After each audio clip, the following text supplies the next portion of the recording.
As an hypothec.net applicant or co-applicant, you may wonder what a co-application workflow looks like. So let's go through this. The co-applicant in this case, like Elizabeth, would receive an email such as this one that is personalized, knowing exactly who sent the email and what the role of the co-applicant should be. Like in this case, co-borrower.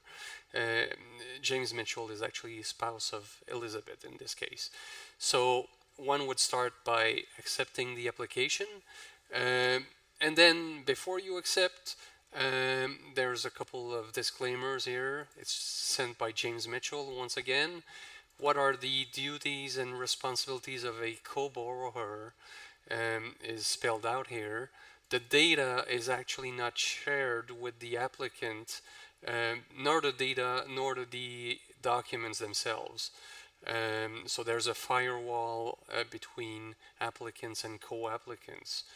And then, you can actually explore the platform before you come up to a decision.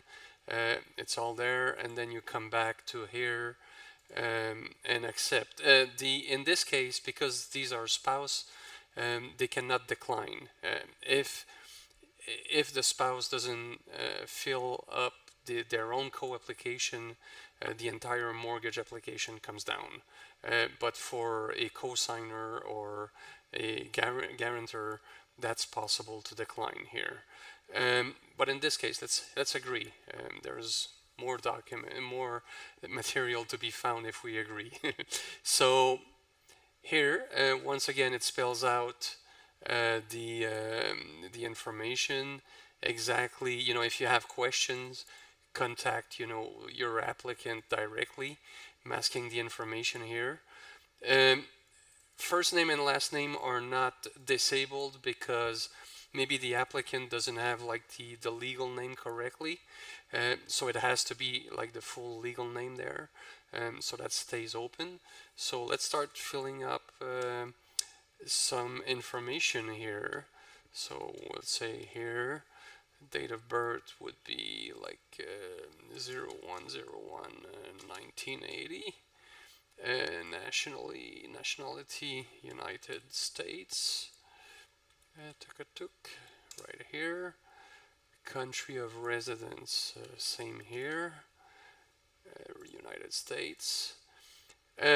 One can enter any of these two information. You don't need to enter both. So in this case, I'll actually enter the passport number, and I can leave this one blank here. Employment status, employment, let's say here, IBM Corp.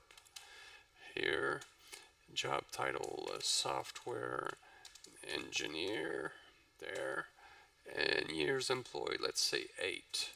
So I'm saving that transitory information here, and starting here with the financial information. Let's pick US dollars here.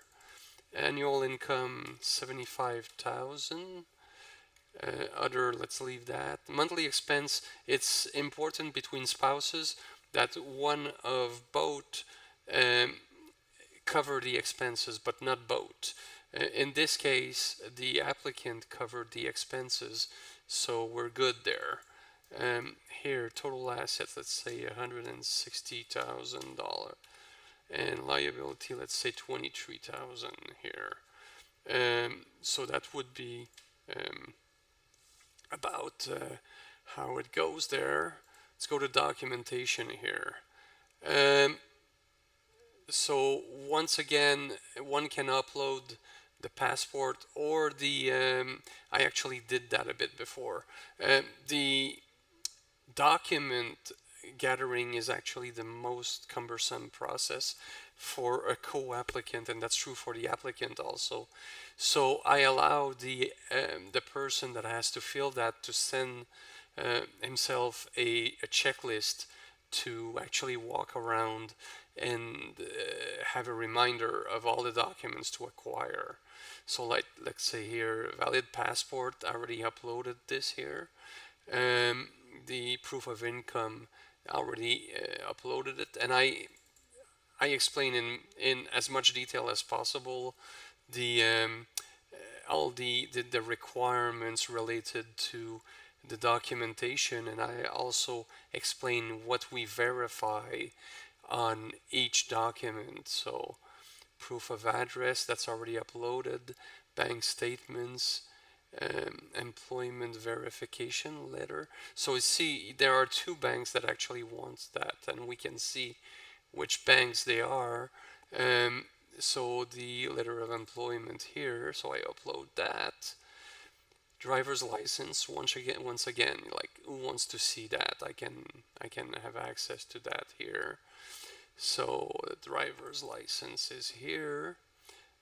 A personal consent form, there's one bank that wants it, it's Scotiabank. So in that case, what one does is download the form. So here it is. Uh, the person fills it up, and then once it's filled and printed and filled, you come here and you actually upload it from here. So let me not do that because I didn't print it yet. Tax returns, again, there are many banks that are requesting that. So tax returns, let me check here. Okay, IRS 1040 here. Let's put that there. It's uploading. Credit bureau authorization, again, it's a case where one needs to download the forms and sign it and actually upload it there. Let me not do this for now, but it's the same process. Asset declaration actually can be done through a form here. You can come and fill up, like I already pre-filled this. Real estate, I have a lot here. A vehicle here. Let me check here. Let me add another asset here just to give an idea here. Let's say jewelry and valuables, MISC, and I have, let's say, $23,000 of it, and I'm adding that asset there. Liability the same way, and one gets the form, and let me check here. Okay, so the form is actually calculated from these entries, and that allows the co-applicant to actually not have to bother about how do I actually build that form, because the platform did it for themselves. The power of attorney is in case the co-applicant doesn't plan to travel to the DR. They may want to make the applicant the attorney, or to have the power of attorney for that case. And here, once again, you can download the template, and already the form is translated into both English, which is the co-applicant's language, and Spanish, and that allows to actually save on translations because it has both languages into it. So it's a matter of, once again, downloading, printing, and signing um, that form. And then it comes down to the credit report, and let's stick again to the United States. One can come and say, okay, yeah, I'll actually grab my own credit report from Equifax, and that's the option. Upload my credit report now, and once I have it, I basically click here and upload the credit report. In this case, I'll put this right there and there. Or one could say, I will provide it when formalizing the application, which basically means when the bank will call me out, I will do this. And the other could be, I prefer not to share my credit report, but it may burden a bit the applicant to that. And once everything is done, basically we mark everything as complete, and the co-applicant's the filing is actually done. Thank you.